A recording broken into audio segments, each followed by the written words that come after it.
industry around San Francisco.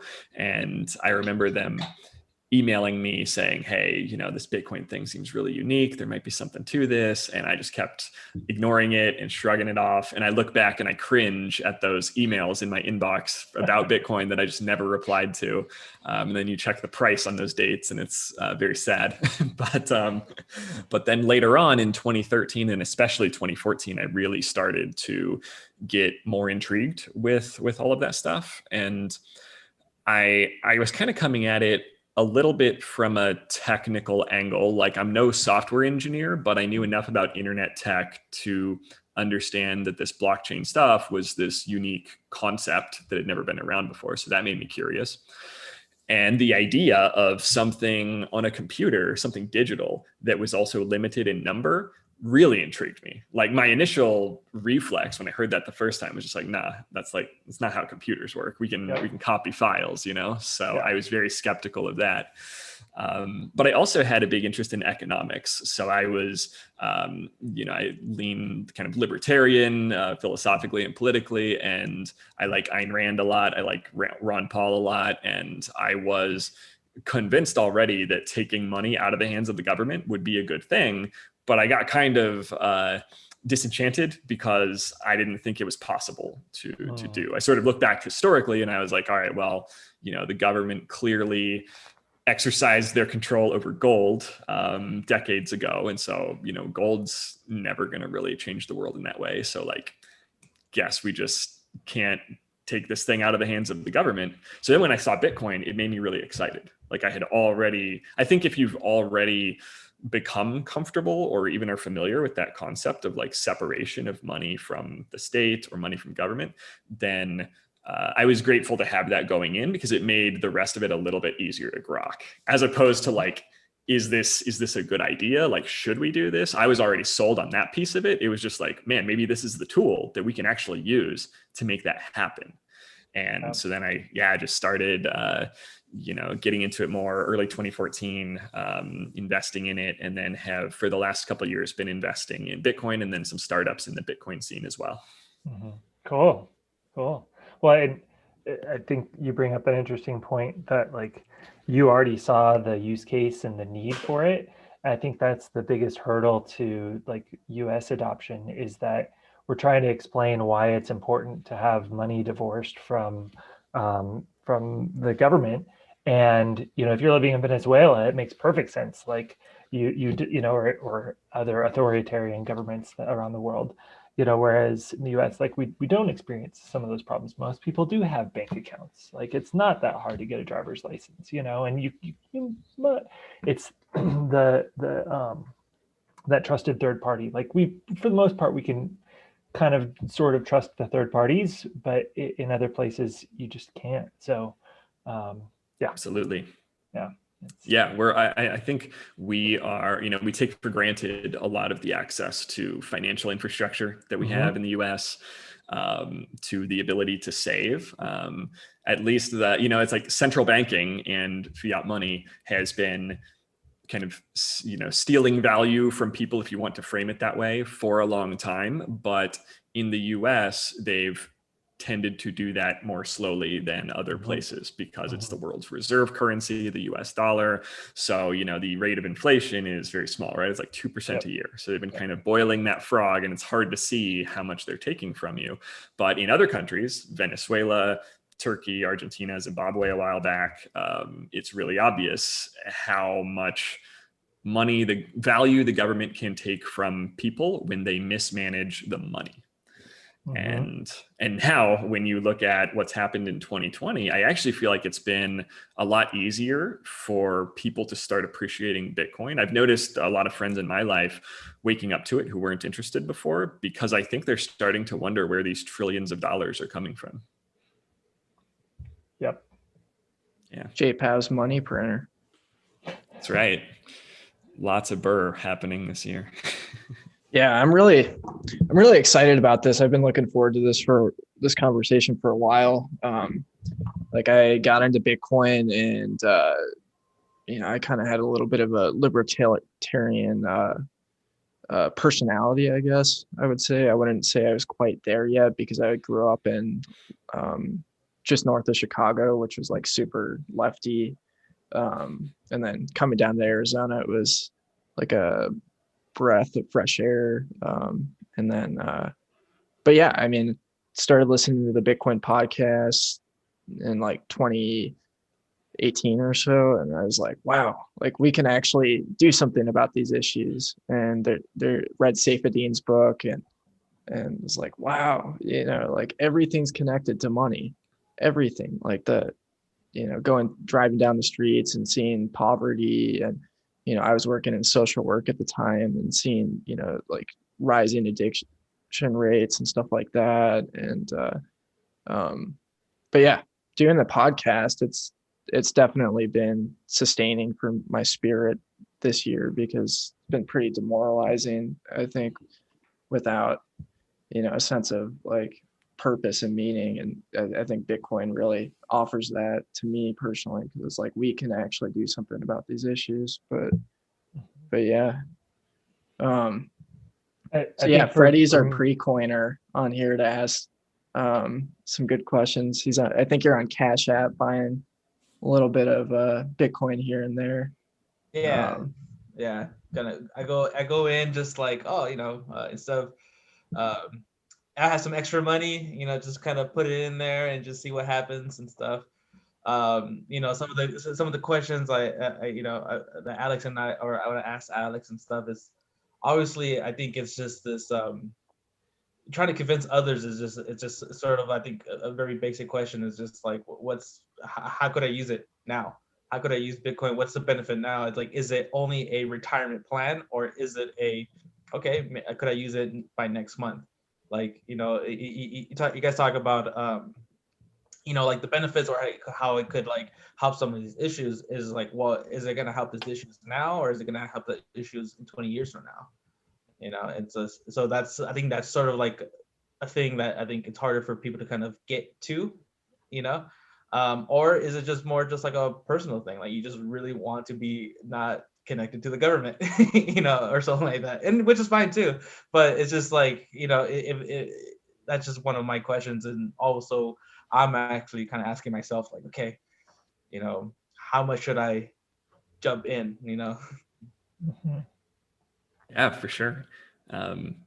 Happy to, I can kind of try to jump in on that first. And I think there's a couple interesting things there. One is just like how different Bitcoin can be to every person, depending on where their circumstance, where they live, what part of the world, their, maybe financial system and access to financial infrastructure.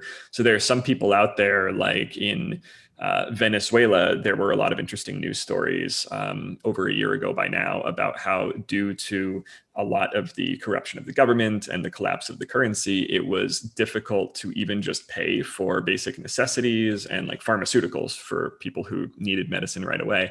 And there were some powerful stories about how people were using Bitcoin to pay for those transactions, to buy things that they would not otherwise have been able to buy. And so I think there are some examples around the world of where, yes, like Bitcoin very tangibly is helping people in those types of payment use cases right now, where they need that uncensorable, or in some cases anonymous payment to a large extent. But a lot of other places, like obviously here in the US, that tends not to be as much of an issue.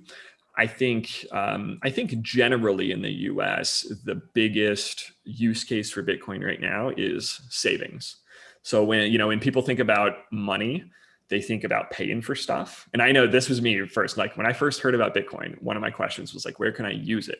And when I said use it, what I meant was like buy stuff with it, because I thought using money is going to, at the cash register, you see the logos for like Visa, MasterCard, Venmo, whatever, PayPal. And that's just what money was to me. It's like dollars are what you pay for things with. And it took a while and some, reading and the learning journey for me to realize that money is also savings, but that's just, it's even a bigger part of it, in my opinion, but it's something that isn't as obvious to us because we sort of take it for granted. Like when we all go to sleep tonight, we expect that tomorrow morning the amount of money that we have in our accounts is going to be able to buy about the same amount that it can today, right? Like the purchasing power isn't going to rapidly swing in one direction or the other. And so over time, the more appreciation I gained for like Bitcoin as not just a payment technology, but a savings technology, that was big for me. Because then I think when you zoom out and you look at the graphs of the Bitcoin price relative to dollars on a very long-term time frame, it's gone up like crazy.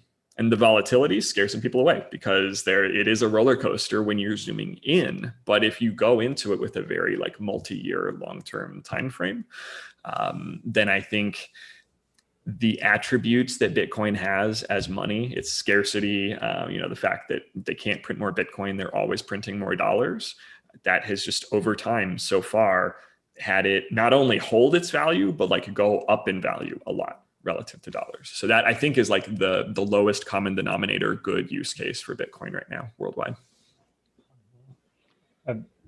I'll go ahead and jump in here. So I think stories really tell a picture of what's happening. So I remember maybe last year, Laura Shin was at the Oslo Freedom Forum, and she was interviewing someone, and so I don't remember their name right now, but they were talking about starting a business in Iran, and that it was really difficult to pay the women in the business because the women weren't allowed to have bank accounts. And so she was talking to people in Silicon Valley, talking like, hey, how can we solve this problem? Somebody's like, oh, that problem's already solved. Bitcoin, they can just set up an account, they can, they have their private key, and you can pay them. And so, this entrepreneur in Iran that hired all women was being able to pay their employees. One woman had to flee the country, and either she memorized receipt words or she had a wallet on her mobile phone. She was able to keep all of her funds with her. So, in one word, I would say it's access. So it's access to your money. Like if I go to the bank and say, hey, I want to withdraw $20,000, I've got to fill out forms that it's going to take 3 to 5 days. Like you can't just give me my money. And they're like, no, well, we've got government regulations and, anti-money laundering and, know your customer, KYC, all these things. Whereas, Bitcoin, you are in control and you've removed intermediaries from the access to your funds. So your money, your Bitcoin is like in your full possession. Now that can also be a bad thing because you're your own bank. Like you could lose it and then, you have to secure it. But I think that's that's a point that maybe is less salient than the point you brought up, but I think it still matters. If you wanted to send money to somebody somewhere, so remittances, I don't know all the figures. I think it could be up to 10%. Sometimes like it is just, it's a scam in my opinion, how much banks charge to send money from one country to another. And Bitcoin solves this, 100%. Yeah, I mean, I think like the biggest thing is the biggest benefit for people, like for me personally, the majority of people are just getting paid and they're not doing a whole lot with their money and they're spending it, on different things, and they don't really own anything, like they don't own their house, the bank does, they're just paying a mortgage, they don't own their car, they have it financed, they don't own their cell phone. And they buy all these things on credit cards and TVs. And so like what Bitcoin gives you the ability to do is like own something for once, because if you have the money in the bank, it's really not yours, and there's countless examples of that happening throughout history of capital controls, like these guys were talking about in other countries where like there's a currency issue and now the government says you can only take $200 out of the bank, and that we've seen that happen so many times in recent history in Venezuela, Lebanon. It's happened in Egypt. And people hear this and they think that, oh, well, you're just using developing countries as examples, but that will never happen in the United States. But like, I mean, if you look at the Great Depression, people couldn't get their money out of the banks, and it was super problematic for them. And you now have a currency that you can hold and know that it's not going to be debased. So there's a lot of like assurances that come with it. But I think like the biggest thing is, is like if you're not making your money work for you, you're consistently getting poorer and poorer. And they say that inflation really isn't a thing, and it doesn't exist. And I like to point. I had Ed Butowski on the podcast, and he did the Chapwood Index, and like we all know that's not true. Everybody knows that things are getting more expensive. Like, school's getting more expensive. Jack Mallers just went on Fox Business last week to talk about how you can. I'm not sure how it works. I signed up for it, but you can get your paychecks now in Bitcoin through Strike, which is super cool. And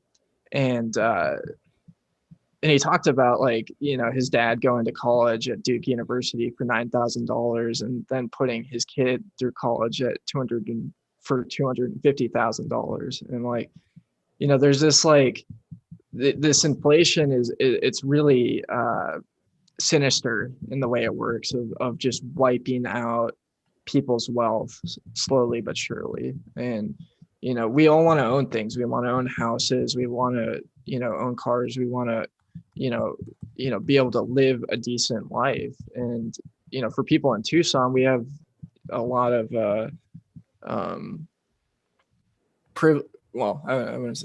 we have the luxury of like a low cost of living, relatively speaking, compared to the rest of the country. So like you can kind of get away with not being good with your money, but it's going to be problematic over the long term. I mean, Kevin O'Leary was saying that over 100 million Americans don't have retirement savings, and it is all,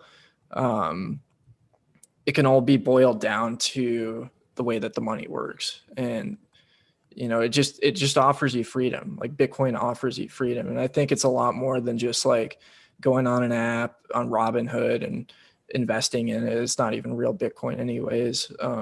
And like hoping that, going on TikTok and watching people read,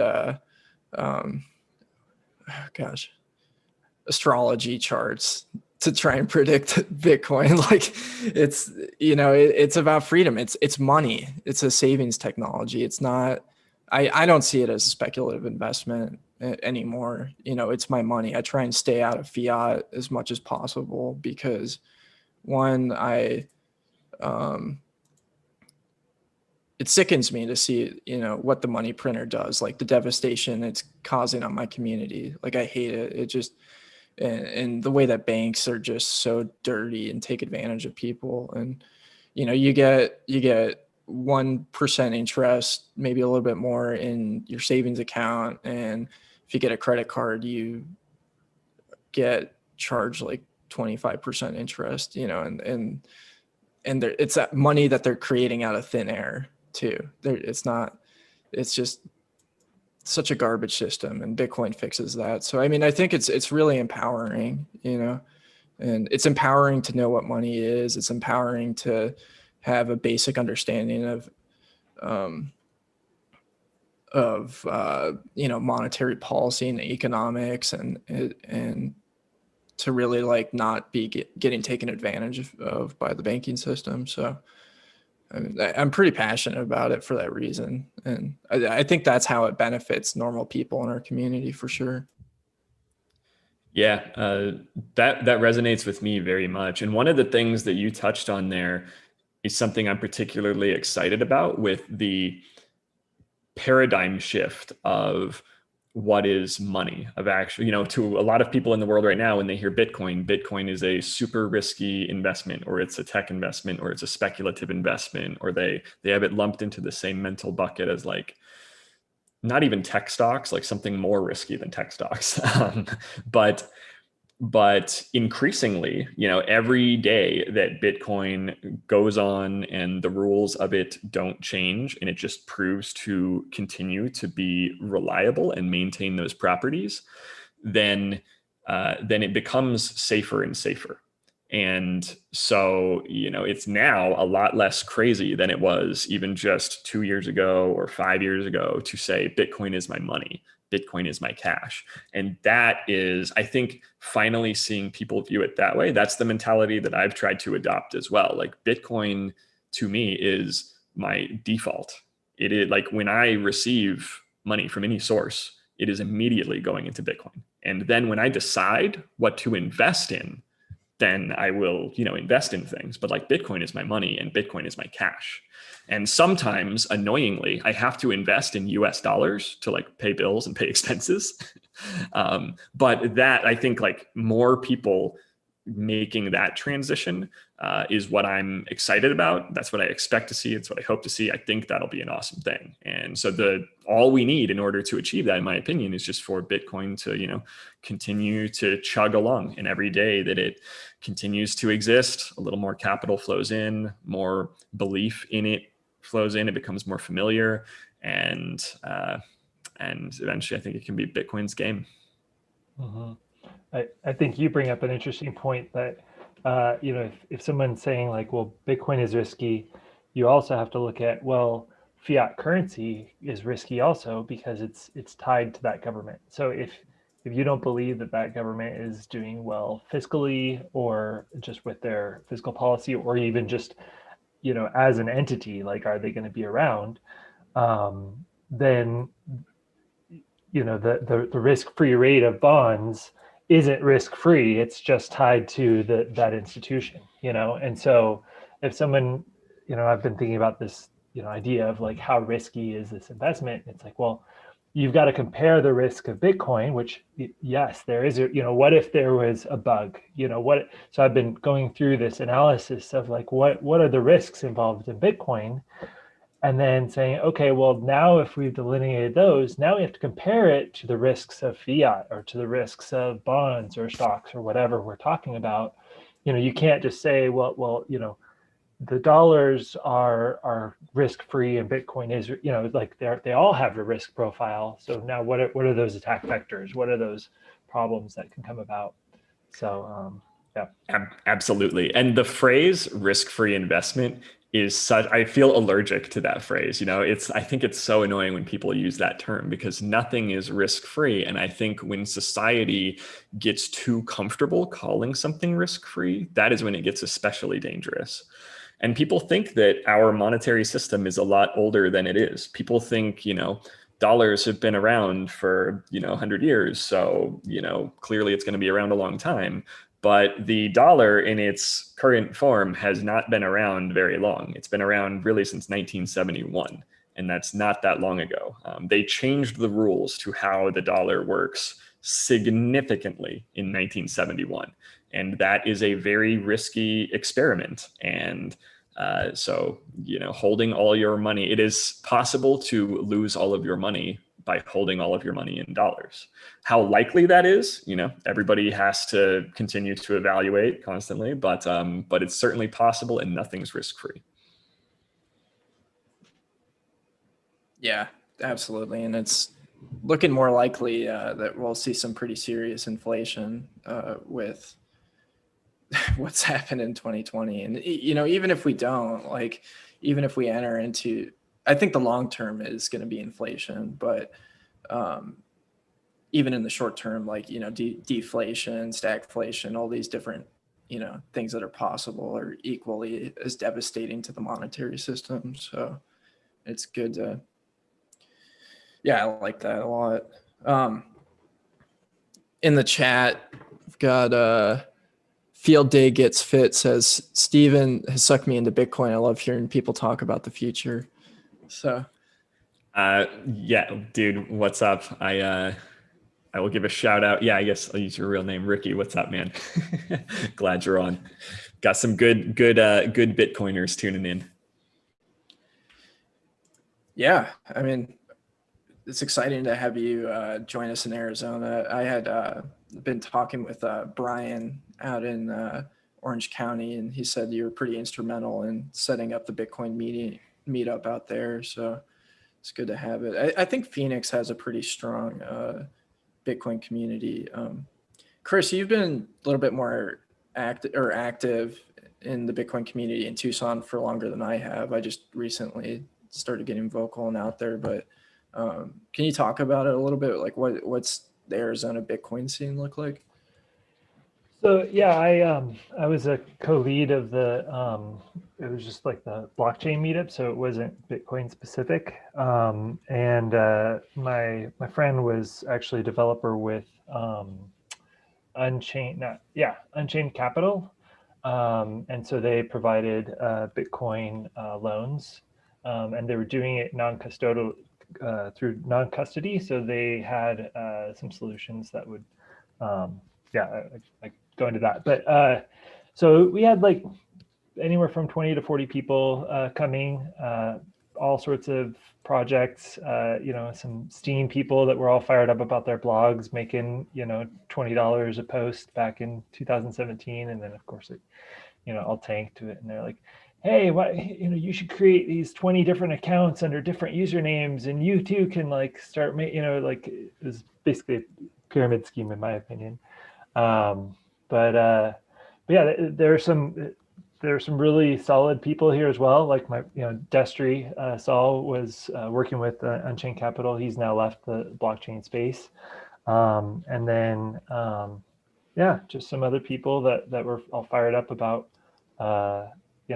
the space. So Phoenix is way bigger. Phoenix has tons of people, but for better and worse, because then you have more of these scam projects out there too. So yeah, a lot of stuff to sift through in some cases. But yeah, I'll be launching a meetup. So the group is already on meetup.com, but I haven't really broadcast it too widely yet. But the AZ Bitcoin Network, and going to start doing some events, hopefully in person, at least by February, and just kind of build it up. Like Brian and I, got some good stuff going in Orange County when we were out there, and there were a lot of blockchain meetups and crypto meetups, but there wasn't anything that was just like really Bitcoin focused. And so that's what we were kind of going for in that. And I'm gonna see if we can make something similar happen in the greater Phoenix area. Oh, cool. And nice. Hoping to make it down to, I've never actually been through Tucson before, so hoping to swing down and hang with you guys one of these days. It's way better than Phoenix, but yeah, I'll definitely. Just kidding. I'll nice. Have to. Yeah, I'll definitely. It is. It totally is. I grew up in Phoenix, and I could now. I'm in love with Tucson. So yeah. I'll definitely be driving up to Phoenix. Let me know about that, and yeah, I'm hoping to start one in Tucson as well. It's yeah. I mean, as far as tech goes, it seems like unless you're making missiles or airplanes in Tucson, there's not a whole lot of energy around it. So I think it's a really good opportunity to really get people into it. So I'm excited about that. Yeah, I'm optimistic. And yeah, if you guys do events in Tucson, keep me posted and I'll be down for sure. Mm-hmm. So I mean, I had a pod, 2018, it was called Block Brothers with my buddy Paul that got me into crypto. And we did a series of 3 public talks at a co-working place here in town. So for our first one, we had about 25 people come out, and it was just an intro to Bitcoin. And then we covered, kind of different projects out there. And so it was cool to see, like, even in Tucson, just a small amount of like marketing that we did got, back then people were interested and showed up to learn more. So I think we could, we can build something here, and also I'd be totally down to go up to Phoenix and, see love it. So, yeah. Good stuff. It's hard. It's really hard to fight against NGU technology. Number go up. Yeah.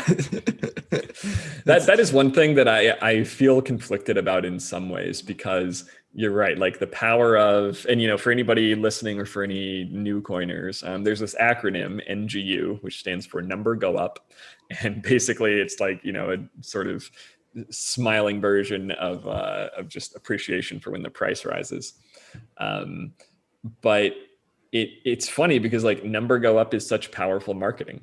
To your point, like I feel like I spend a lot of time onboarding people to Bitcoin and getting them, trying to spark their interest in Bitcoin.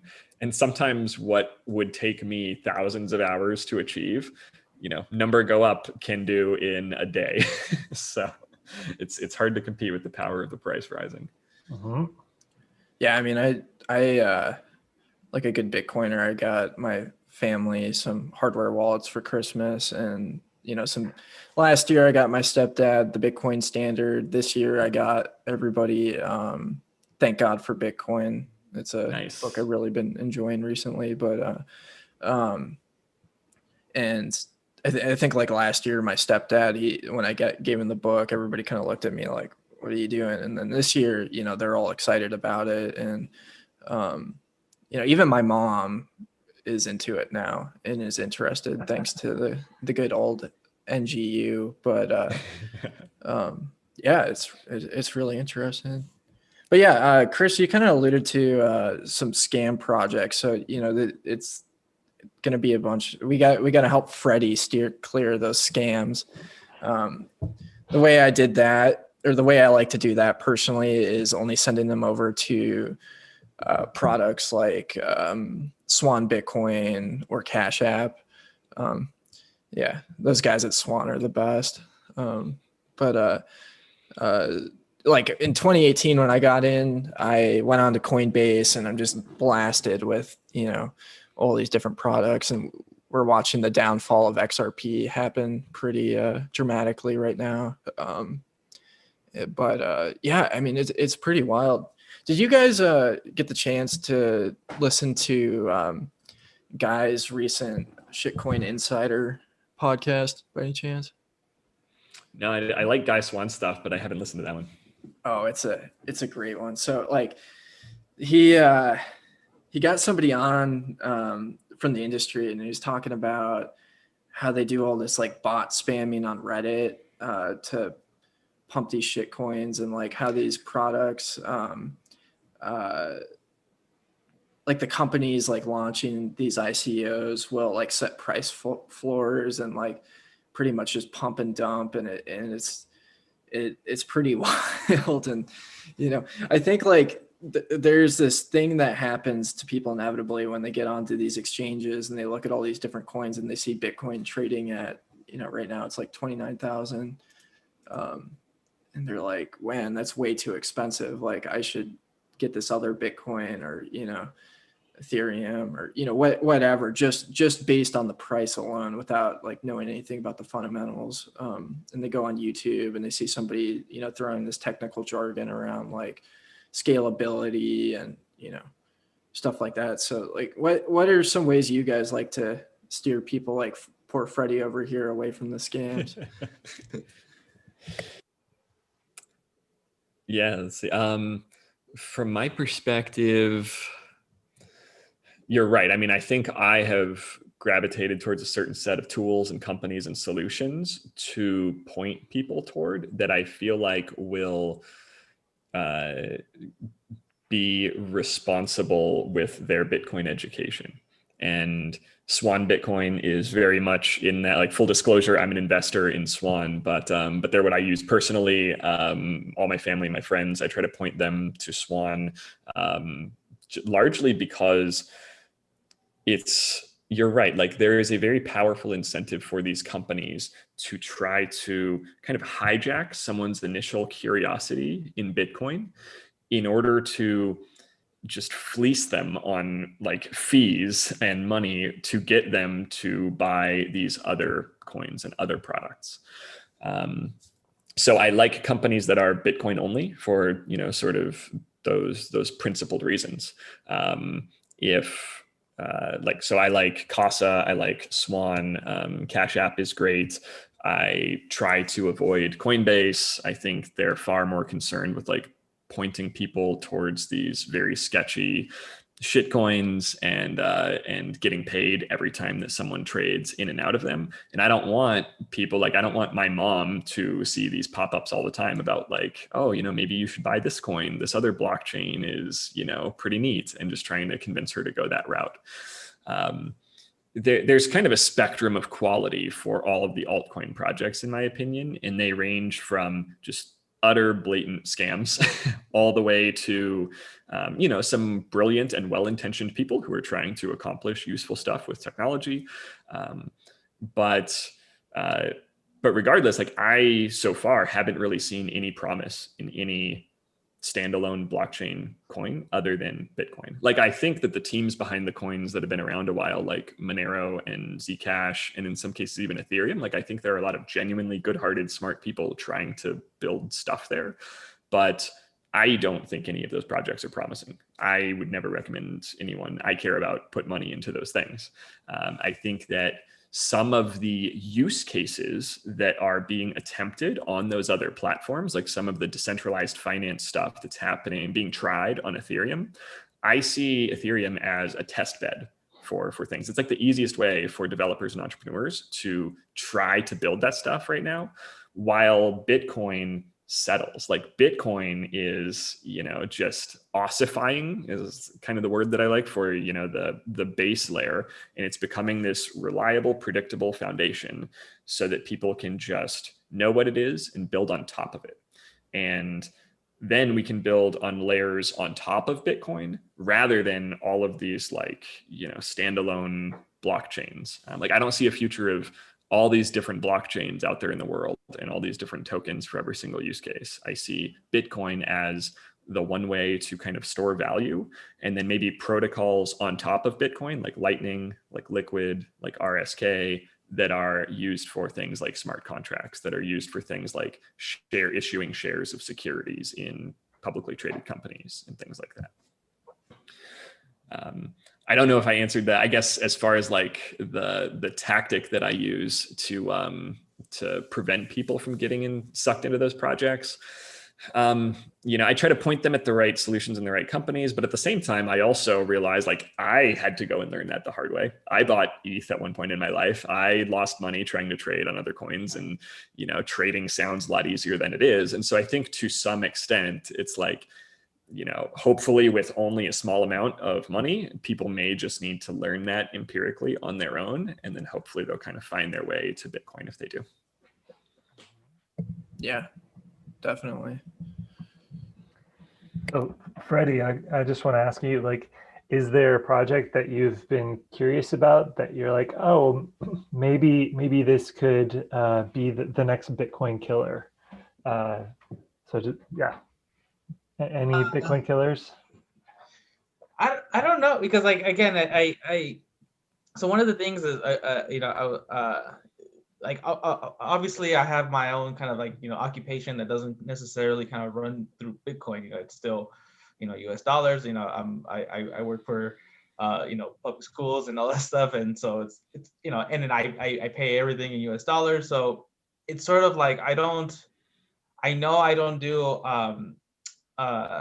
enough research and education and kind of really dive so much into it. But talking to Alex a little bit more, and then one thing that him and I actually talk a lot is like about just education, and in terms of how to do I even know how even US dollars even work, and really it's like I don't. I took like one economics class in college, but then then even then it's just like that was way too late to even understand how money works, because you're expected by age 18 or even 16, by getting a job, you get money, and then that's it.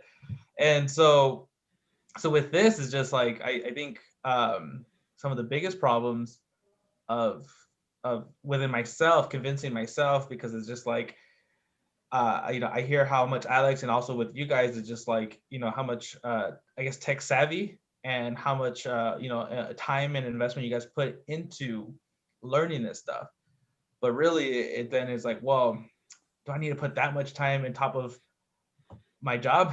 Which like, and then I think that's why it's so appealing, or just the culture of it, of like, yeah, that's why we put our money in a bank, because we want someone's full-time job to secure it. And now I had to be that full-time person, and then be the full-time person of whatever occupation, and so yeah, of course, having these conversations. So it's just like,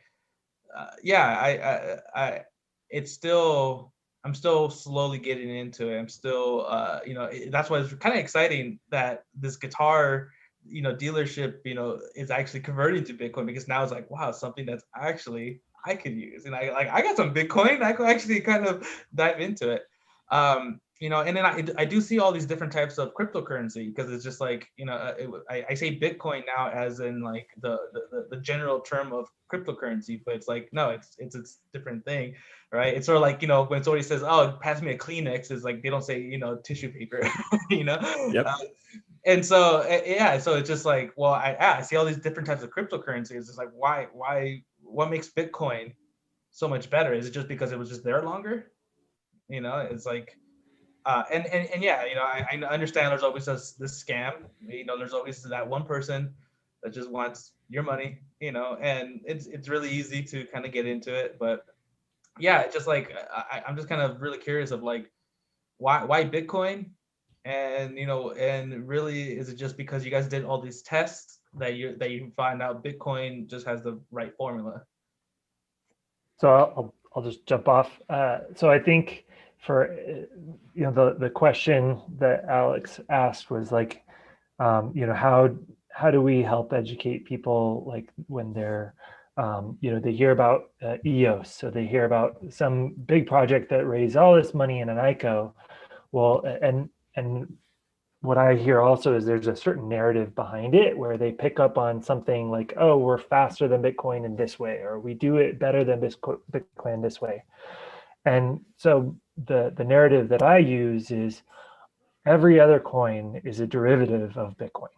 Like Satoshi, solved a few very unique problems. Like one of them was the dual spend problem of a digital asset, right? That thanks to Bitcoin, we can have a unique digital asset that, if I use my computer and I like take a screenshot of something, or if I, right click and download a picture, from a website, now I can use that because it's digital, and we can have, infinite amount of copies, and there's no way to track what's original, right? And so Bitcoin, that's one of the unique things about Bitcoin that it solved, was that double spend problem, the ability to like assign a specific asset that if I have one Bitcoin, I know that nobody else can spend that only I can use that. And so now there's a whole bunch of other areas, so there's a piece of security in that. There's the size of the network, the total volume of money that's in that. So we could start going down a whole bunch of different paths. Like if you were to try and invest in another project, there'd be slippage, because you'd be buying up too much of the total market cap of that coin. And so Bitcoin's the biggest, so you have the least slippage there, so that's another benefit. But I think the core of it is every other project is a derivative. So if there's something that you really need to do right now today that Bitcoin can't do, like for instance, private transactions, sure, maybe you use Monero, maybe you use Zcash. But I think eventually Bitcoin will have all of those. Any narrative of any other project, Bitcoin will likely have that same feature built into it. We're just early. There's a quote that I'm trying to remember, but technology only matters when the actual technology just fades in the background, and you just use it. So we don't think about how cell phones work and 5G and the electromagnetic spectrum, and we just use it. We just pick up the phone and we just dial, right? And so right now, I think because we're so early, it's easy to geek out. It's easy for me to geek out on the technology and how cool something is. And I've had projects where I read the white paper and I just fell in love, and then that project kind of went away or faded, and I realized Bitcoin could do most of that, So eventually most people, I don't think, will care about like how big the block size is, how many transactions. They just care like, is it secure? Can I have my money? Do I get to keep, am I a self-sovereign individual by owning this? As long as the answer is yes, then we're good. So that's my 2 cents. Yeah, and I think that's such a good point about how the details become less important the more that society trusts something. And, you know, like the first people to ever fly on airplanes were these engineers who had a deep mastery of physics, of all of the physics involved. And then the first few people to sign up as passengers on airplanes, you know, probably wanted to do a lot of research to understand, like, okay, I'm going to be on this tube hurling through the sky, like, you know, what's really going on here. But now most of us don't really know. It's like, of course, I don't know the physics of how airplanes work in any kind of depth, but I know that so many people use them that it's fine. And I think that's ultimately where it's going with Bitcoin. Is like right now, it's this new foreign weird sounding thing. Therefore, everyone wants to know, oh, you know, they're limited. How are they limited? What's the blockchain? What's mining? What's proof of work? Nobody is going to care about that eventually. I mean, some big parts of society will, like the money experts, the Bitcoin experts, but most people, it will be, of course, Bitcoin's limited. Like, of course, you know, you can control your own Bitcoin. Like, just, of course, that's just how the world works. That's how our money works. And I think just, yeah, the more adoption that it gets, the closer day by day we get to that new place. And then another part of the incentives that I don't like in other projects are there's often a small team that can either change the rules of the project or that stand to profit a lot from convincing people to buy into the project. And so I'll never forget, like, I grew up in a small town in Missouri, and I try to, you know, some of my best friends in the world still live there, and I try to go back every summer and hang out with them. And there's like one bar in the town, and I, you know, went to the one bar in this like 8,000 person town, maybe 4 years ago. And I remember two guys came up to the table that my friends and I were at one point, and they were like, "Hey, have you guys heard of this cryptocurrency called Dash?" And we're like, "What?" And I was, you know, kind of a Bitcoiner at the time. And so I was like, what in the world? Why are these guys coming over here shilling Dash, like some random altcoin, to us? And it turns out, you know, like I drank a few beers with him and got to know him. And he's like, yeah, I actually get paid. Like Dash, the company, has a huge marketing budget, and they pay me to like drive around the country and just go places and try to convince people to buy Dash. And that really opened my eyes to, like, these other coins are controlled. They have marketing teams, they have employees, they have budgets, and they have payrolls, and they have all of that stuff. Bitcoin doesn't. Bitcoin doesn't have a marketing department. And so the fact that it is still number one, and that lead is only growing, and that people believe in it and, like, you know, go and share knowledge and try to like evangelize it without getting paid for it directly is huge. I think that really speaks volumes and is kind of an underappreciated advantage of it. Kind of defeats the purpose if they have a marketing team and all this stuff. Then it makes it centralized, right? Totally. And you'll often like, see this, and you'll see this unfortunate trend too, where people with social influence, like celebrities or athletes, will get curious about Bitcoin. And then oftentimes these other projects that have big marketing budgets to blow will swoop in and quietly be like, hey, buddy, I saw you ask about Bitcoin, but if you're willing to promote Litecoin, then we'll pay you $1 million. And then suddenly that athlete likes Litecoin a lot. So like that had, like, Rory McDonald, the UFC fighter, was a perfect example of that.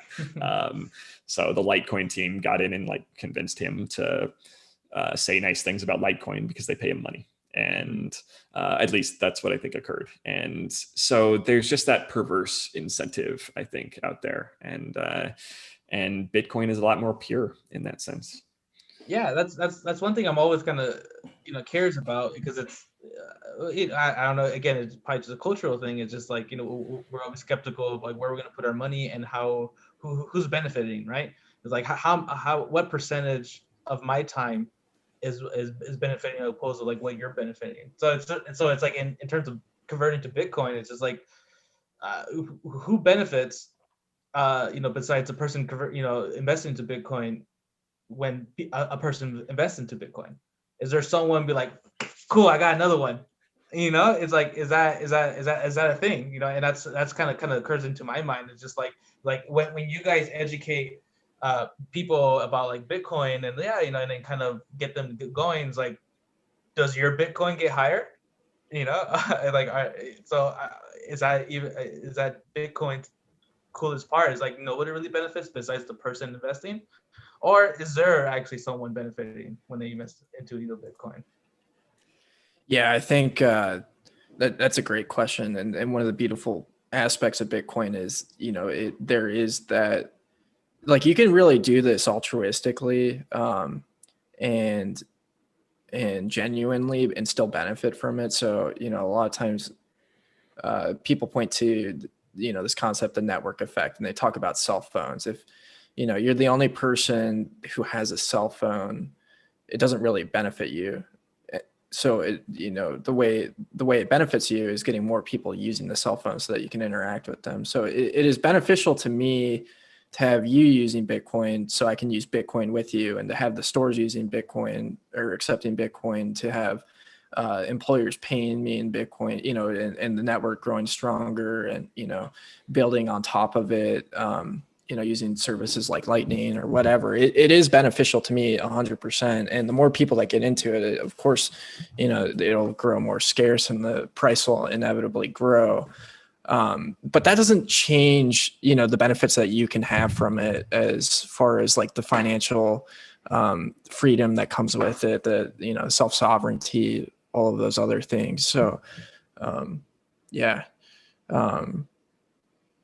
I'm not sure. We got a question in the chat I'd like to get to. I'm not sure if you guys have any perspective you want to add to that. The one footnote that I'll add there is, like, I do think that's such a good question about, is there some other less obvious incentive for people to be saying nice to try to get me aboard Bitcoin, right? In theory, the more people who buy, the more the price goes up, and the more the price goes up, the more that people who have already bought in are worth, in some sense, right? Like the value of their Bitcoin rises. So if one of us buys $25 worth of Bitcoin right now, then all else equal, the Bitcoiners make a little bit of money, so to speak. But it's a drop in the bucket compared to these other projects where they are, worth so much less. The amount of money stored in those projects is worth so much less that it can really be lucrative for them to convince people to put money in, and then the creators of that project can cash out and, move on to the next thing. So that type of incentive, I would say, is least present in Bitcoin of any of these types of assets. So you hit on one of my favorite words, the incentives. So I think Bitcoin is unique in how it aligns the incentives of people to follow the code and follow the rules instead of try to break the rules. So, like, part of the security mechanism of Bitcoin is how miners and proof of work operate, and that Bitcoin every day is actually proving that it's secure because because it's decentralized. A miner could try and attack the network, and in fact, there are constant attacks every day of miners trying to, add blocks with zero transactions or try to take over the network. And every day they fail because they don't either have 51% of hash power, or they just didn't win the reward. So Jameson Lopp has done a lot of analysis, chain analysis of like what has happened and when have these events happened, whether it was a chain split or a fork or so. I guess the summary of it is, for any person, like, their own incentive is, of course, like, if I own Bitcoin and I tell you about it and you buy it, like, sure, the number will go up a little bit, but Bitcoin surpasses everything else in the alignment of the incentives, that everybody wins with Bitcoin instead of a disproportionate amount of the founders winning and everybody else not winning nearly as much as a small group of people. So you guys mentioned that but yeah, if when people invest into Bitcoin, the value goes up, but the value goes up if you ever want to change it back to US dollars, right? And so it's like so if it's do I get more Bitcoin? Like, does the Bitcoin it just stays the same, right? But the value when you go turn it back to US dollars goes up, right? Am I understanding so that correctly? it's I guess this would just go into economics around, like, If you were like, imagine you were a huge bank and you had trillions of dollars, and if you owned a whole bunch of Bitcoin, if you started market selling that, that would cause slippage where you would actually drive the price down by selling a whole bunch, right? And so, and conversely, like if you were a big player like MicroStrategy was a company that bought like 70,000 Bitcoin, and they had to do it in a strategic way to buy small amounts over time, because there's only a certain amount of Bitcoin available every day that people are willing to sell. You know, that somebody wants to buy a house and they decide to sell it, or the miners are creating, 6.25 Bitcoin every 10 minutes, approximately. So there's only a certain amount of Bitcoin being generated, or stock to flow. And so if you try to buy more than what was available on the market, of course you're gonna drive the price up, and then people that weren't willing to sell at one price might be willing to sell at a higher price. I think a point that drove this concept home for me that I didn't get for a long time was, if somebody like dies in a plane crash and they had 1,000 Bitcoin, now that Bitcoin is taken off the market and will never be able to be unlocked, that actually increases the value. That increases the scarcity and the value of Bitcoin. And so the fact that there have been people that have died, or that Satoshi isn't in the picture. I remember Mark Cuban was asking questions around like, well, what if Satoshi came back into the picture? How would that affect the price? In fact, that's an interesting thought experiment. I'd never thought about that. But anyway, he's not right now. He's been gone for a while, so we'll see. But Well, if Satoshi came back, I'm sure he would buy a lot of bananas from work. So yeah, kind of going off that joke. So Hawkman Beard in the chat, he says, "Hey Steven, glad to have you in my knowledge corner for Bitcoin." And then he also asks, "Is it possible for large corporations like Amazon, for example, to buy a ton of Bitcoin and control the price of it?" I think that's a good question. It's an excellent question. Yeah. I would say, no, it's possible for them to influence the price of Bitcoin a lot because they control a lot of the world's value. Like, they're a rich company. So there are a couple ways that they could do that, right? Like, when people think about Amazon adopting Bitcoin, I think one use case that jumps to mind is Amazon accepting Bitcoin as payment. And I remember when I thought that would be like the coolest thing in the world for Bitcoin. And it would be cool. I think that would make a lot of great headlines. It would make Bitcoin a little bit more useful for payments. So yes, I expect that would do nice things to the Bitcoin price. But what would really do nice things for the Bitcoin price is if Amazon, even more so than accepting it as payment, just bought and held Bitcoin in their corporate treasury. I think that really is the flagship use case for Bitcoin right now, whether you are an average Joe or whether you are a big Fortune 500 company, is buying it and holding it and using it to store value. And Chris, you mentioned MicroStrategy earlier, and they got a lot of positive press in the last 4 months or so because they're the largest publicly traded US company to make big moves in that way so far. So they made a lot of buzz earlier this year, a few months back, when they decided to take all of their cash in the company's balance sheet and convert it into Bitcoin.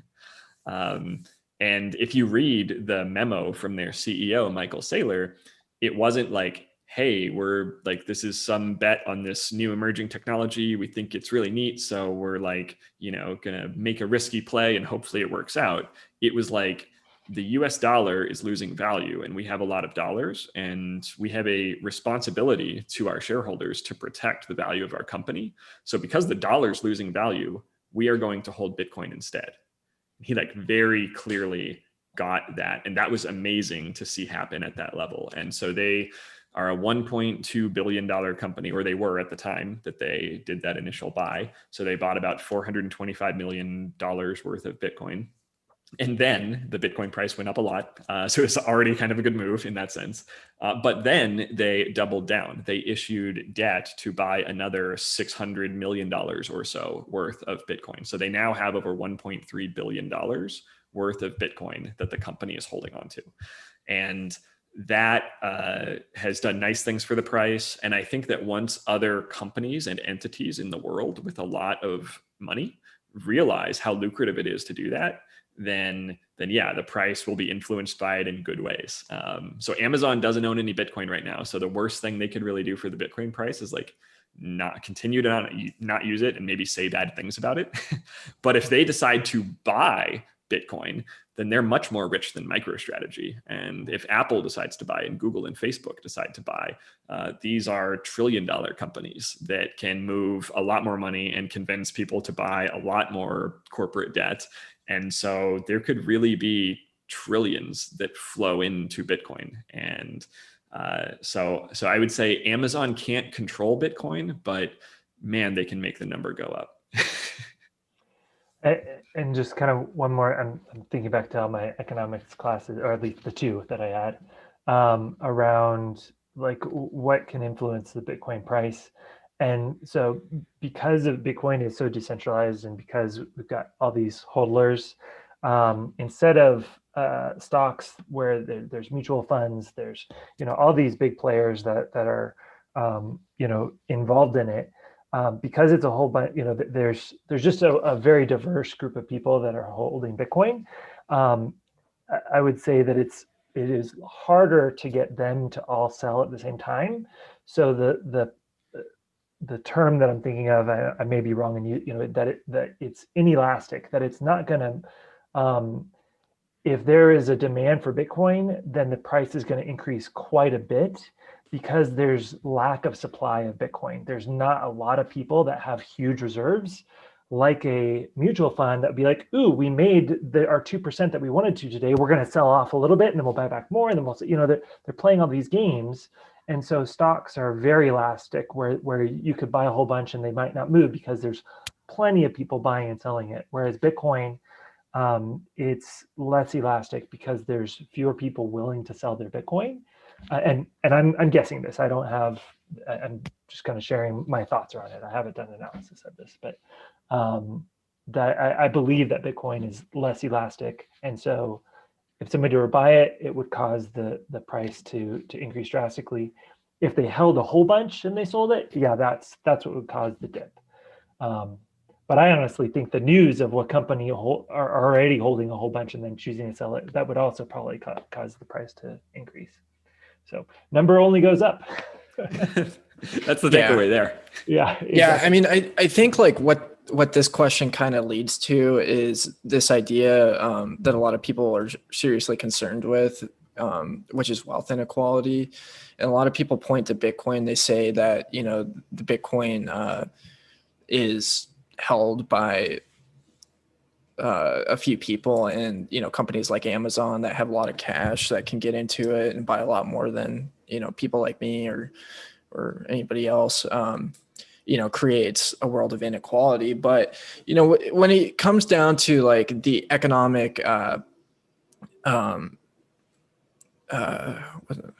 when it comes down to like Bitcoin's economic policy, it's something that really addresses wealth inequality. So, to really, I think that question's kind of built on some false assumptions of this idea that, the money that we are currently using isn't the thing that's leading to extreme wealth inequality. I mean, we have people that are benefiting for producing no value, just because they're closer to the money printer. And that's not how Bitcoin works in the slightest. I mean, to be a Bitcoin miner and to unlock these block rewards, you have to be dedicating a lot of work and energy towards it. And that's completely different than just having a banking charter and being able to issue credit and get these, loans from the Fed for like 0% interest or whatever it is, and then turn around and give a loan at 4%. So I think like,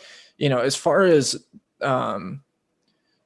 the wealth inequality question that comes into this, it really is a solution, and I don't think it's a bad thing, kind of going off of what Steven said, for these companies to get into it, because it means that they're transitioning to a system that is much more beneficial for all of us. We all play by the same rules here. It's not like I'm best friends with JPOW, so I get access to money before any of you do, and that's what's different.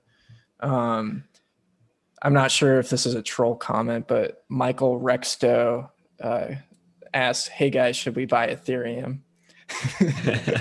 We'll give the benefit of the doubt and hope it's a troll comment. Rewind and listen to the beginning of our talk. The tongue-in-cheek way that I like to describe Ethereum is basically that it's central banking.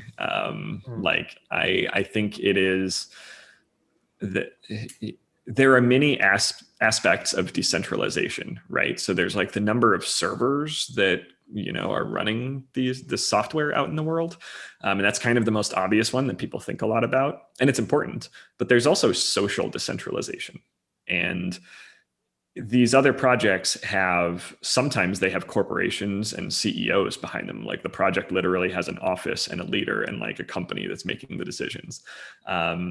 But at the very least, they all have an influential figurehead who, like Vitalik Buterin, for example, is, he's a brilliant guy and he's, built Ethereum, seems like a well-intentioned enough guy. But even if he is of the purest heart and very capable, that's a vulnerability socially, because if someone were to try to coerce him or any other influential person in Ethereum to change the rules to benefit them, that's a lot more possible than it is with Bitcoin.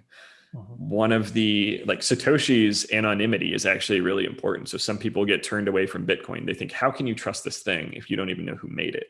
But if you flip that around, it's really powerful. It's like, you can't judge Bitcoin by going and looking at Satoshi's Facebook posts and history and political views. It forces the idea to stand on its own.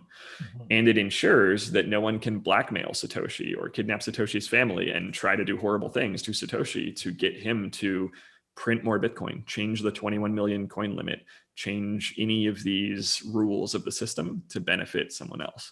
And so I think it's the most socially resilient of any of the projects out there.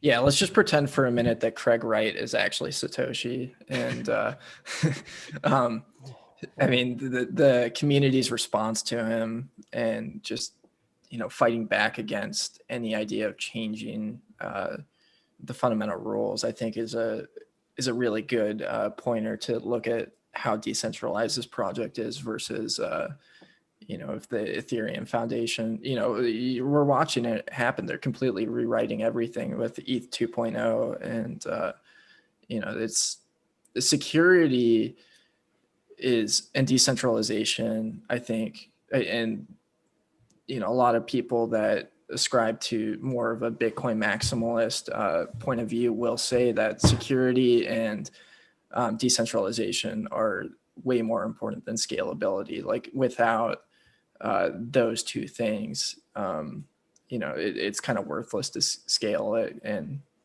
for the exact reasons that you just talked about, Steven, for sure. So my take on Ethereum is that it's a really intriguing, interesting experiment. I think that there's some smart people building really like fascinating stuff, and just as my mind just goes off on a world computer and how that might work. And the problems I have with it are that it's a copy of Bitcoin that's then doing something else. And then what is the thing that it's trying to do? Can it do it better? So it's not trying to be a store of value. It's not trying to be money. It's trying, and the narrative's changed a couple of times. I'm not even sure where the narrative is today. But it's trying to be something other than Bitcoin. And so like in the short term, it may be more volatile. They maybe have a discovery that could cause the price to go up. So in my opinion, if you're buying Ethereum, you're gambling. You're saying, I think that something cool might come out from this. Okay, great. Whereas I see Bitcoin as an investment, and any other crypto, you can go to Vegas and gamble and make money. So you could buy any of these other projects, and you might make a killing. Like you might predict something. You might catch them before they got added to a exchange. And I think some really cool things are going to come out of these Polkadot, the interchange. I followed Cosmos for a long time because it's just interesting. Like they're doing some really cool stuff, but it doesn't have the security of Bitcoin. Like the Sybil attacks that are possible on proof of stake. To me, like the security is nowhere even close to Bitcoin because for anything that's proof of stake. So I don't know how time will only tell, and game theory will prove out like if proof of stake chain can actually be secure. Yeah, for sure. And one more little note that I'll add I'm going to optimize this to try to trigger ETH people. Is that the way that I see it, like Ethereum has pretty clearly failed because they are moving to this new coin called ETH2. I don't think very many people appreciate the nuance of like hard forks versus soft forks when it comes to upgrades. Like if you spin up a version of the Bitcoin software from back in 2013, it'll like sync with the network and it'll work and you can do stuff with it. And that, as you mentioned a little bit ago, like there is this new protocol that is being released now, being launched, called ETH2, right? And it's being framed as like we're upgrading ETH. We've had ETH and now we're going to ETH2. But the way I see it, like ETH1 ETH is not working. And therefore, they are trying and hoping to convince people to move to this completely different project that happens to also have the word Ethereum in the name and a lot of the same developers working on it. But it is not a backwards compatible protocol. It's convincing people to move to a different coin. So I think they're just trying to... and it seems to me, I've become more skeptical over time as I've seen the can get kicked down the road on a lot of stuff that the Ethereum community claims they're going to do, problems they're going to solve. So yeah, there's my tongue-in-cheek jab at Ethereum. Yeah, Michael Rexto, I'd say a good use case for buying ETH is if you're messing around with some project like OXT and are trying to work on running a decentralized VPN and you actually need to buy ETH for gas. But it's not money is what I'll say on that. It's not. So yeah, I mean, it's kind of interesting. Like there's some projects that I do really enjoy, like Brave browser is my default browser and has been for a while. And I love earning on it and giving to different content creators. And, they have a cool feature where you can earn the basic attention token. And I just automatically convert it to Bitcoin. But I think it's really, I don't really know a whole lot about why they would want to use an altcoin other than to fundraise for their project, which makes sense.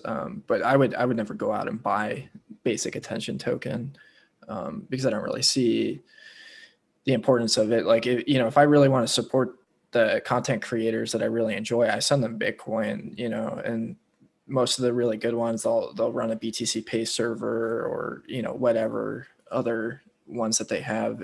Sphinx app has a new widget that you can use. The guys over at WTF Happened in 1971, they've got one that's different. That's pretty cool. But yeah, I mean, that's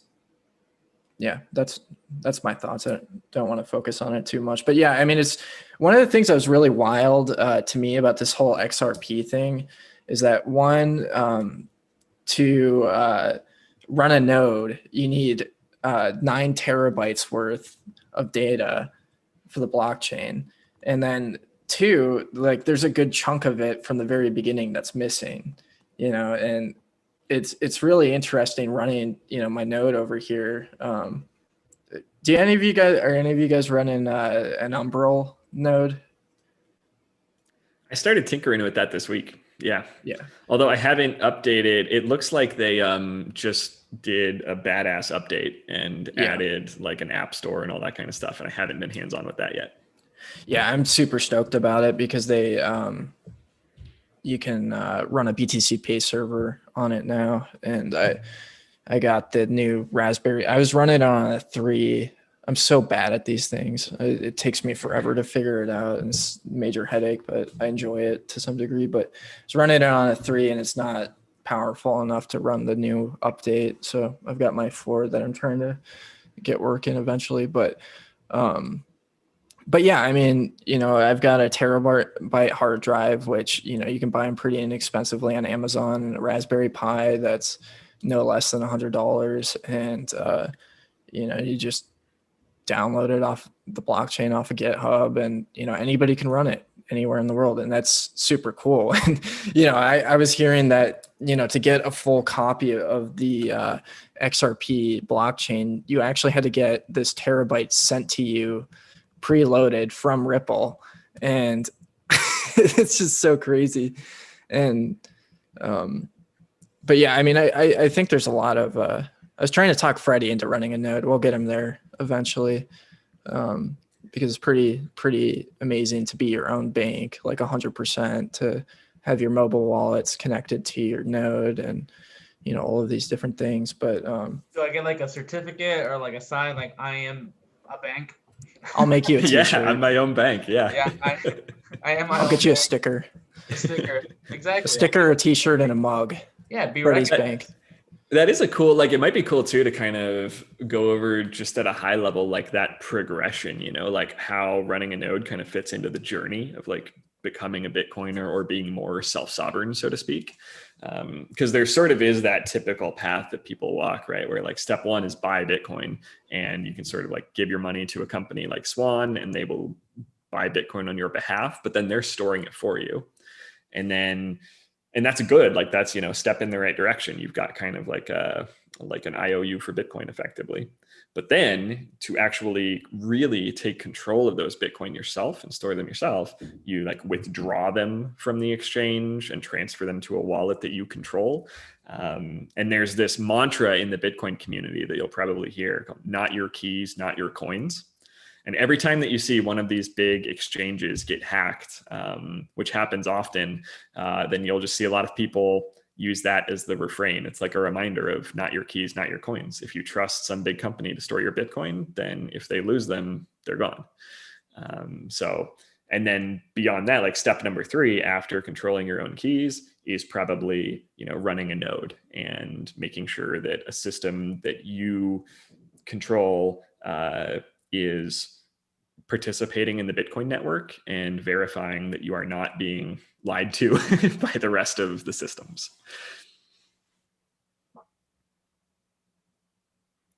So yeah, there's an arc to it. But I think it's funny because out of all of those, the hardest part is probably just getting over that mental barrier to like buy your first little bit of Bitcoin. Yeah, it took me years. Like I shared this with Alex, previous conversations of, when Bitcoin was just like, a dollar Bitcoin or something like that, it's just, and then I had a friend or that, just believed it, for whatever reason. And then, of course, I'm just like, oh, what's this? I don't even know. I could barely even turn on my laptop, and then he believed it so much that he was like, oh, I'll just give you 10 Bitcoin right now. And I was like, well, what am I going to do with it? You can't really physically, what am I going to do? Just put it in a flash drive? I don't even know how to understand it, And then he's like, all right, well, like eventually it'll be good. I'm like, all right. And then 8 years later, and then I'm just like, well, there it goes, But at the same time, it's just like, now I think it's a little bit easier for, for people to kind of get through that hump, right? It doesn't have to take 8 years because, the number goes up, right? And so it's just now convincing people or just educating people and what's the process of that, right? And with every generation too, it's different, right? It is a technology, so you do have to show people how to even you know, purchase Bitcoin. Like you had to go download something and or you had to understand that, and it's just like sometimes people first need to get some, basic computer, knowledge, and then so it's sort of like, well, you know, uh, is the younger generation, since they kind of have that kind of stereotype, like, oh, well, younger generation could kind of learn technology a little quicker. It's like, are they the ones driving the importance of Bitcoin, or is there a way that it doesn't really matter where you're at, you could just get into Bitcoin and understand it fairly quickly? Well, and to Steven's point at the beginning of this, that like 2020, I feel like has been a bit of a boon for crypto, not just because of the halvening that happened, but because of the uncertainty and kind of the chaos that's been happening this year. And like, I think the zeitgeist across our country is a little bit of losing faith in the government. And so that's when I just saw lots of people like March, April, May, that around people like kind of despairing, like, oh my gosh, like what would happen if our government collapsed, or what would happen if we didn't get the stimulus payment, just all these different things. and and Bitcoin gave me hope around like that there's an alternative, that there's something else, that like that there's a better way, and there's systems in place that don't rely on trusted third parties, be it the government being that trusted third party, or that like um I think about this concept of it's the tragedy of the commons. And so like trusted third parties, so like governments or city municipalities, like why do they exist? And they exist to like provide services for us that businesses can't step into and do. So like roads, like could you really have private roads everywhere? Well, I think a future might come about where we do have private roads, and where you pay like a few Satoshi to go on the road, right? I mean, it's like fractions of a penny. And that world couldn't exist under Visa and MasterCard, where it's 35 cents every transaction. But with crypto, that starts to solve that problem. And so now all of a sudden we can start to have a world that maybe has smaller governments, smaller municipalities, and fewer and fewer trusted third parties that are really in control of the roads. Like what if we had neighborhood associations that could all say, here's the road, we're gonna make a nicer road, but we're gonna charge you 10 Satoshi and not 5 Satoshi to drive on it, whatever. Like you're gonna find these interesting market dynamics and places that are able to provide where as governments my belief is that governments are going to decrease. As we see that, I think we will see like private institutions and private companies step up and do cool stuff. And so it's not that my hope is in Bitcoin, it's my hope is in people being empowered to not have to rely on these large institutions, where they can feel empowered to just go and take action where their incentives are aligned, where it makes sense, to have a neighborhood association build their own road, and then to reap the benefits of that, and then to keep maintaining and updating it and fix potholes and all those things. Yeah, definitely. I mean, one of the things that really blew my mind was Adam Curry going around and talking about on all the different podcasts about Sphinx app and how you can stream these podcasts and listeners can pay for them with a couple Satoshis. So, I mean, we're already seeing the implementation of it. I can't figure out how to get mine working. And I think it might be because my host RSS feed is all funky and weird. But it's just one of the pains of running beta anything. Steven and I were talking back and forth about trying to get it working on our laptops. But finally I got that figured out, and but whatever. But yeah, I mean, it's pretty interesting to look at it. And I think I mean, 2020, I wish I'd read Murray Rothbard before this year. But I got so fed up Is with that, what's that? is it a blog or Yeah, book? he's an author and economist. He wrote a bunch of famous stuff. Like the one that I specifically was reading this year is Anatomy of the State. And he's kind of one of the American fathers of libertarianism. Yeah, I mean, there you go. I got some good Murray Rothbard stuff here. Yeah. It's such a good Anatomy read, of State is great. And it's so like, that is a tiny book. It is an easy read. Yeah. That's Okay. like by far the best intro to him. And then I'll tell you one thing. One of his other great books is What Has Government Done to Our Money? And then there's For a New Liberty. But I'll tell you one pro tip that I learned the hard way is if you think it's hard to look cool being in a coffee shop reading Murray Rothbard, you can go an extra step and accidentally order the large print editions, and then it'll like be extra ridiculous looking. But so I'm like out in coffee shops, like flipping through these, like the print is huge on these, but that's how I've been reading my Rothbard lately. And I had Alex Svetsky on the podcast, and one of the things that he talked about was that anarcho-capitalism wasn't really ever possible before Bitcoin. And I think that's a great point that you brought up, Chris, in that regard. Is I mean, the possibilities of what we can do are pretty amazing, and it's going to be an interesting battle getting to that point, for sure. I mean, politically, I've always been kind of frustrated and disappointed in the political system. I mean, my whole lifetime, we've been at war with all these different countries that I personally don't believe we really have a lot of justification to be at war with. And there's really nothing I can do about it. And I watch my taxes just get flushed down the drain, it felt, to be honest, it felt pretty terrible funding Steve Mnuchin's honeymoon jet flight. But great allocators of money right there. But yeah, I mean, it's just cool to see that being a possibility of like really feeling hope. And it almost seems like an inevitability because Bitcoin has this like gravitational pull that is just sucking everything into it and will eventually lead in that direction. I really have trouble seeing large government existing with sound money, like in the same way that we see now.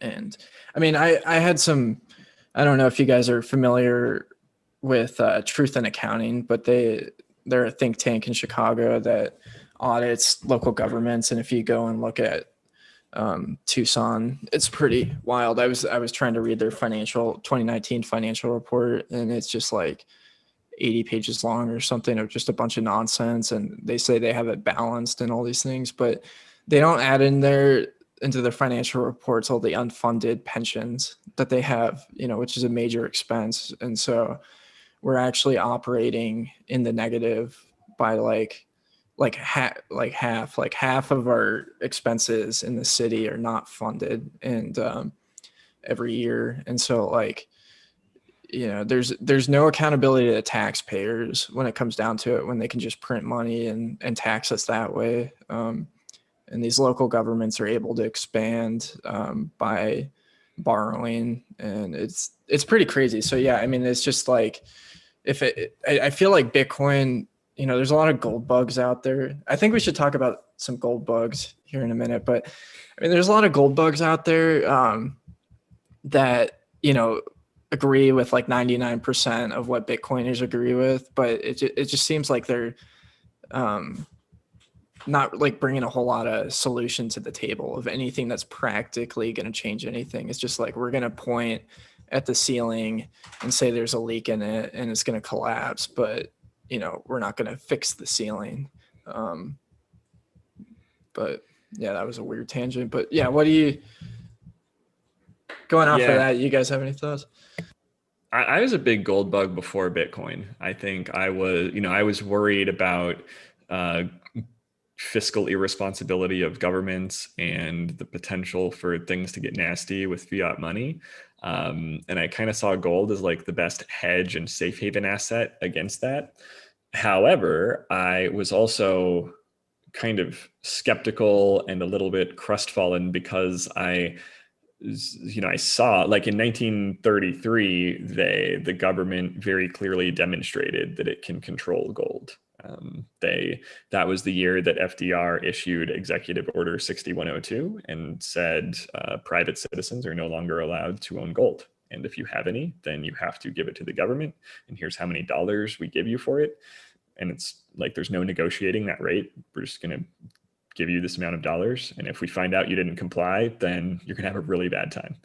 And so everybody had to comply. And like governments, especially in the nation state paradigm, are really good with physical violence. Like, I know that sounds like a very pessimistic way to frame things, but they are. And so even though gold might have some attributes that make it stronger money than dollars, governments were able to use violence to force people to continue using dollars.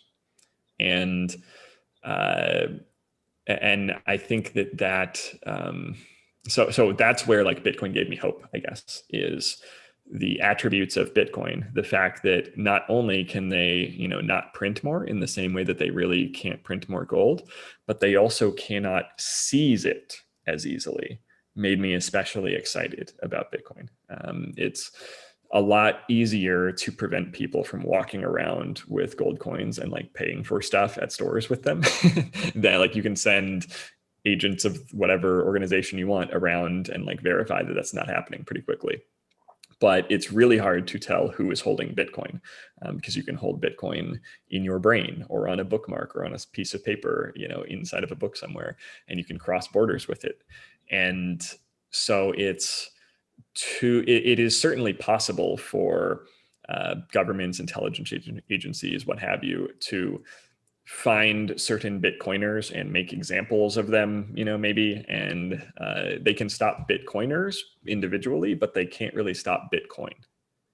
And I think the fact that it makes it impractical for governments to seize Bitcoin at large scale in mass quantities really makes it possible that Bitcoin could win this free market battle over the dollar, because they simply, even if governments did not want it to happen, even if they actively tried to fight against it happening, hopefully they don't. Hopefully it's embraced and it's this nice, peaceful upgrade and we all like hold hands and go to a better future.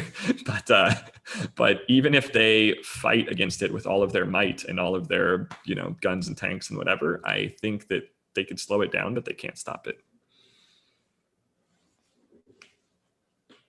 Yeah. One crazy thing that I saw recently is that Canada's removing the word legal tender off of certain bills that they're issuing. Yeah, I think we're going to see an inevitable move to the central bank digital currencies, so Freddie, like, one of the reasons to self-custody is to really fight against the ability of a government or anybody to be able to seize it from you through force. And going off of what you're talking about, coercion is something that is like really, we don't really think a whole lot about it. I don't think with as ridiculously as our government treats our money and treats our taxes, that a lot of us would pay taxes willingly if we had an option not to. The real reason why they do is because they, can just take the money out of our bank accounts or, seize our property or throw us in jail, which is a hilarious concept if you think about it. You don't pay taxes and then you get put in jail funded by taxpayer dollars. But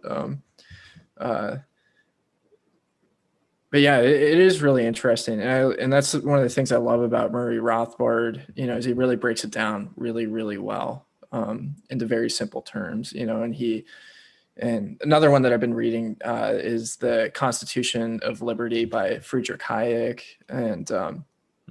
That's one of the beautiful things about Bitcoin is it forces us to break things down to first principles and to really consider it, these arguments at their core of where they begin, instead of building off of assumptions, of money is just, what buys me whatever at the grocery store, or, taxes or something that we have to do for the good of society, or, laws need to be followed because, it's the proper right thing to do, even if they're terrible, and hurt people. So,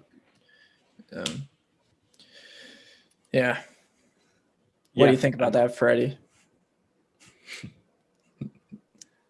Well, yeah, it's definitely that, again, it's I still see like, okay, money to go buy stuff, right? I think that's kind of like the initial conversation of everything, right? Just getting just the idea of money, right? And also, do I really know what money really is, and how it works.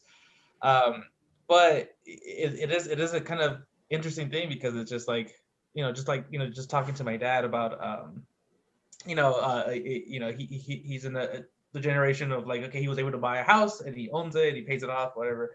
But then, of course, he pushing me to, in a way, to move to that direction, right? Like, because if you rent forever, you're not really investing into anything, right? But then, now just thinking about it, it's like, well, do you ever really own your house? Do you ever really own, the money that you have? So then it's sort of like, then what's really, so with that concept in mind, which is obviously pushed onto me and also many others, right? It's just sort of, it's more of a philosophical kind of education that needs to be kind of said to others. Then, okay, what is actually the nitty gritty of a Bitcoin? I think that's a better route, to kind of get to, for myself and probably others, is teach them the philosophicalness of it, or the main idea, opposed of, okay, how do you actually get Bitcoin? That might be step two, and maybe the philosophical thing may take some time, but once you get that, then I think the other steps will just kind of come naturally, because then either, like myself, I'm gonna, after this, yeah, I'm definitely gonna do a little more research, and then it'll be like, because I'm, a little more jazzed up, but it's the philosophical thing that needs to be actually taught, first, and then, talked about. And still, I start to mull over a little bit of this, but yeah. Well, one way that I think is interesting to frame Bitcoin that I'd be interested to hear your all your thoughts on, is that Bitcoin is a defensive technology, and that Bitcoin enables people to better defend the value that they create in the world.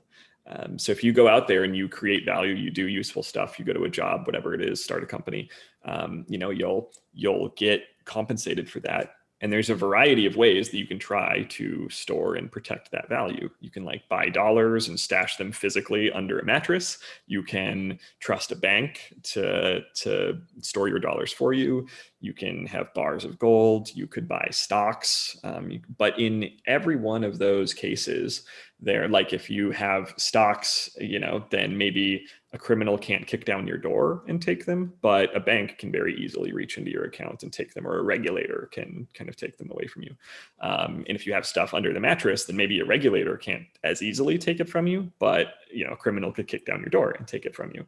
And I think finally with Bitcoin that are thoughtfully secured, it makes it easier to defend that value that you've created in the world than any other means of protecting value that there is.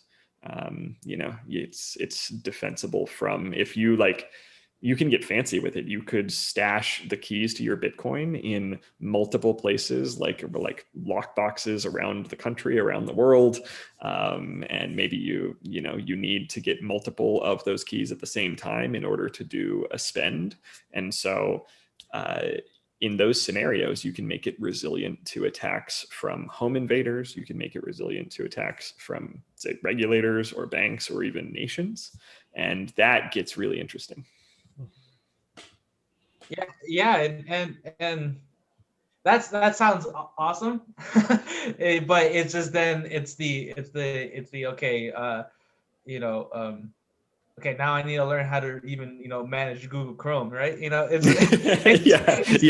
it seems like an intimidating learning curve. Yeah. Yeah. And then, like, of course, it's just like, I think that's why it seems really more appealing, or how, or how we got into, like, letting our money be, or letting others be responsible, because also, I guess, again, we tend to not want to be totally accountable, because it's this kind of I guess insurance that if somebody loses it, then we could blame them, and then they are forced to give me back my money. But really, no, they don't have to do anything. Definitely. And then, so we don't want to have our own stuff, because then if we lose it, or something gets damaged, it's just like, oh my God, I messed up, and we don't want to face the fact that I messed up. It's the Spider-Man problem. With great power comes great responsibility. Yeah.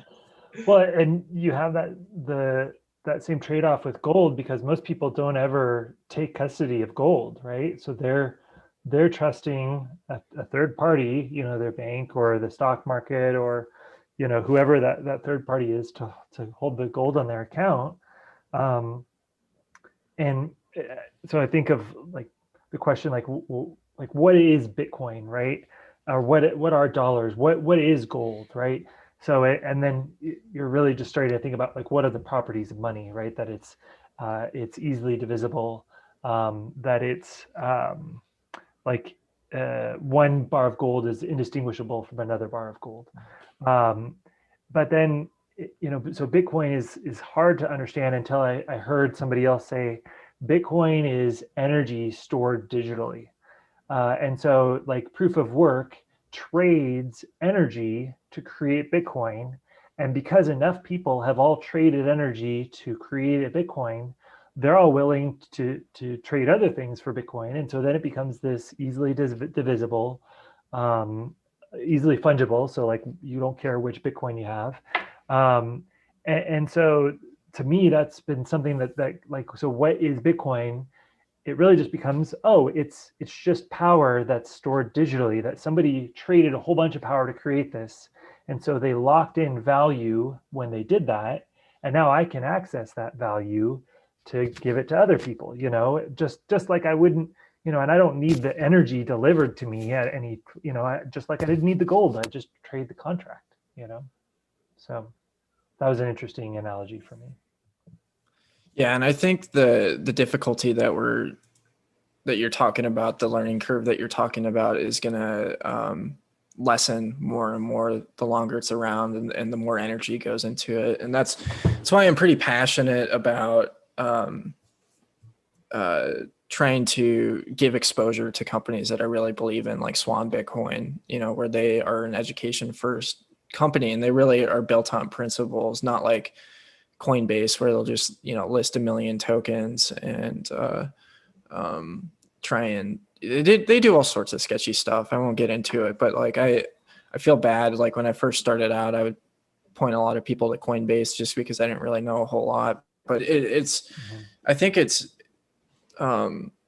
it's exciting to see what these different companies and projects are really doing, and it's going to be exciting. I mean, one of the things that I am so bullish on is that Kraken's going to start. I'm not on Kraken, but I think this is going to really start moving things in a positive direction. Is that Kraken's going to start supporting Lightning, so that you can pull it off of there. And that's just like the Lightning network's kind of difficult to work on right now. I've got my Umbrel node hooked up to, a wallet, and I, do Lightning stuff here and there with Sphinx app and, Fold and whatever else. But we're just going to see that grow more accessible. And I mean, with as easy as it is to send to buy the Bitcoin on the Cash App and then to, send it to your wallet. I think we're going to just see it grow more. Like, Chris was talking about before we started going live about like what Bitcoin was like in the early days to get involved in it. I had Jimmy Song on and he just blew my mind. You have to like wire transfer this money here to buy like this to send to some exchange in Japan, and that's what it was like in 2011 or 2013. And, me getting it in 2018, it's incredibly easy to buy on Coinbase or, the other ones, and it's just going to grow more accessible. But yeah, no, the learning curve is real. And I've wasted so much time trying to run nodes on my Raspberry Pis, and, to see companies like Umbrel come around where you just literally flash an OS onto it, plug in a hard drive, and it's pretty much good to go is pretty incredible to me. Yeah, it gets a little more user-friendly every day. And like an analogy that's far from perfect, but maybe decent, is just like the early days of the internet, right? Where at first, email, like if you were one of the first few people in the world to ever send email, it was a very unfriendly experience. And then, this is just, I wasn't quite around for this, but like from history, it's, you were using a command line and you're using these protocols like SMTP and POP3, and you're like typing these really arcane commands. You needed a lot of like computer mastery to be able to like send one of the first emails to have ever been sent. And now, my mom like has a Gmail account and she like has email on her phone, and it's just, you don't need any wizardry to do it. It's just so user friendly because for many years, entrepreneurs and engineers have been just making that user experience more and more friendly, building more and more layers on top of all of that nastiness of the raw protocol. And so I think we're going to see the same thing with Bitcoin. I think and we already have, and, hopefully we continue to.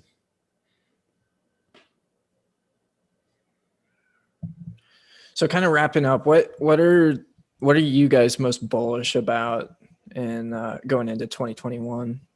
And maybe also to add in at the end, what about 2020 has been the most bullish thing for you?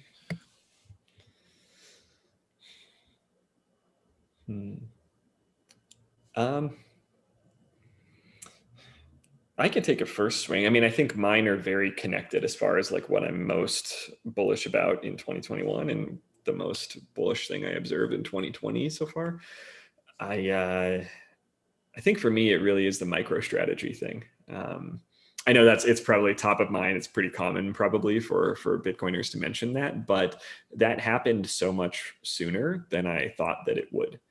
And to see corporations buy, like publicly traded US corporations buy Bitcoin and to see them articulate the reasons behind it as protecting the company's value, I just think that is so huge. And then the fact that they, the mechanics through which they did it, right? Like the first buy was just them buying with the cash that they already had. And that's one thing. And that already like blew my mind.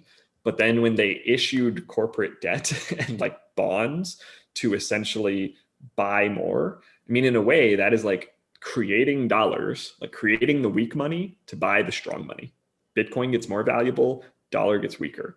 And as other companies see how rich MicroStrategy is, I think that tactic I think there will be a rush, a stampede for corporations and CFOs. Like, why don't we have Bitcoin, CFO? Like, why aren't we doing this? What is this? So corporate adoption of Bitcoin happened much sooner than I thought in 2020. And I'm optimistic that will be a huge trend we'll continue to see in 2021 and eventually central banks too. Agreed. That was a great example. So I don't know if mine can top it or not. No. I think so. If yours was institutions, I think mine is the consumer side. I'm excited to see like the Fold card, where people can get cash, can get crypto back I know like crypto.com and like Nexio like all had programs. I think like BlockFi had one also where you've got a debit card. But I think Folds is the first one where it's like linked to your bank account, where like you you're not having to sell crypto, like so crypto.com you had to like deposit fiat and then it would take that, so it was like a separate bank account. Whereas Fold, it seems like it's just really well integrated. And so I think that's where like we're going to see this a lot greater user adoption where people are just like, well, it makes sense. Like I think Nexio, if you deposit Bitcoin, so it's custodial, but you can get like 5.9% by just depositing your Bitcoin and just leaving it on an exchange. Now, I prefer self-custody, but like for the average Joe, like if you look at a savings account that's earning like 0.1%, whatever they earn, if you just take that, put it in Bitcoin, so Bitcoin's going up, but then you also get the interest on top of that. So I think just for individuals and for the consumer side of it, I'm excited to see more and more companies making it really accessible for individuals to, maybe they're not going to try and put their 401k in it. Maybe that, maybe they just want to put $10 a month, like Swan Bitcoin.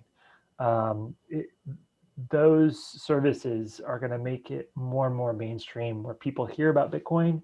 they they're not quite sure about it, but they can get a Fold card and just start earning it.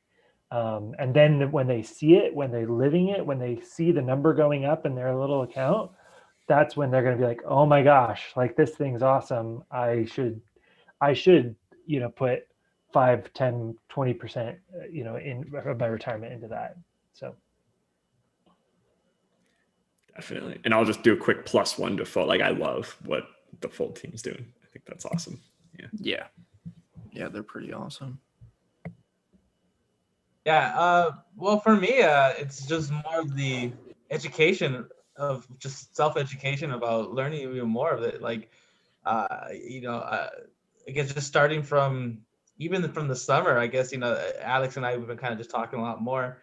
And now just me, just getting a little more involved and, and also just being able to talk about it a little bit more with others and getting them kind of interested is just like, that's why I'm kind of looking forward in 2021, just to be a little bit more educated.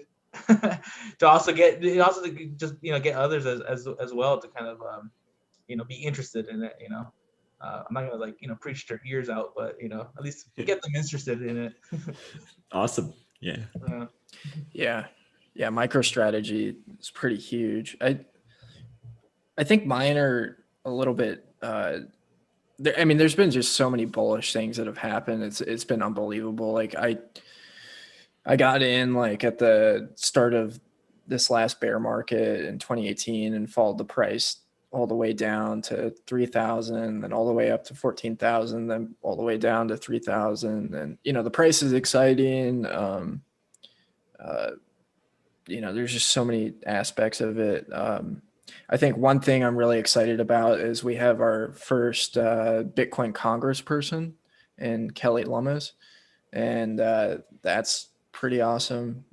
She went to war with Scummy Steve and over that whole custody proposal that he had. We'll see if that happens. Yeah, probably the most exciting thing for me is just like I talked about it earlier, where I just had my mind completely blown, was Adam Curry going around to all the podcasts. I mean, the Podfather himself, really, really getting people riled up. Oh, okay. I don't know. I've got so many, but here's one that is also really exciting. Tim Poole on his chat, this guy streams to like hundreds of thousands of people, has been talking about Bitcoin pretty consistently. And he's not like a Bitcoiner, to say the least. But he's just kind of like a normal dude getting out there with, a huge platform. And I think we're seeing a lot more of that, of just like people coming out of the woodwork that, will be converted, who already have a large sphere of influence. So But yeah. And like Russell Okung too. Yeah. That headline this week where he's, you know, an NFL linebacker for the Panthers, and half of his $13 million salary is getting paid this year in Bitcoin. And so I think as each sector experiences that, you know, it'll do NBA players, NFL players, sports, esports, radio, movies, whatever it is, every domain, there will kind of be this high profile first adopter. Yeah, it's unbelievable. It's really exciting time to be into Bitcoin. And I just have to throw it out there. I'm really grateful for everybody that put in the work before I came in to make it possible to do the things that I'm doing. I am not an OG at all. And I get to reap the benefits of some people that really, you know, sat and did the really hard work to make it easily accessible to me and others. And hopefully, you know, this podcast can make it more accessible to more people too. So, and who knows, maybe in the grand scheme of things, we're all OGs. Still early. Oh, we're so early. True. Yep. Get to tell our grandkids got into it before 2020. Back in the days when people were willing to take dollars for Bitcoin. Yeah. Yeah. I'm going to wrap up any of you guys have any closing comments before I wrap up the live stream? Nothing for me. Happy New Year. Grateful for Bitcoiners. And thanks for having this discussion's awesome. Appreciate it. Yeah. Totally. Thank you guys. I learned a lot. So thanks.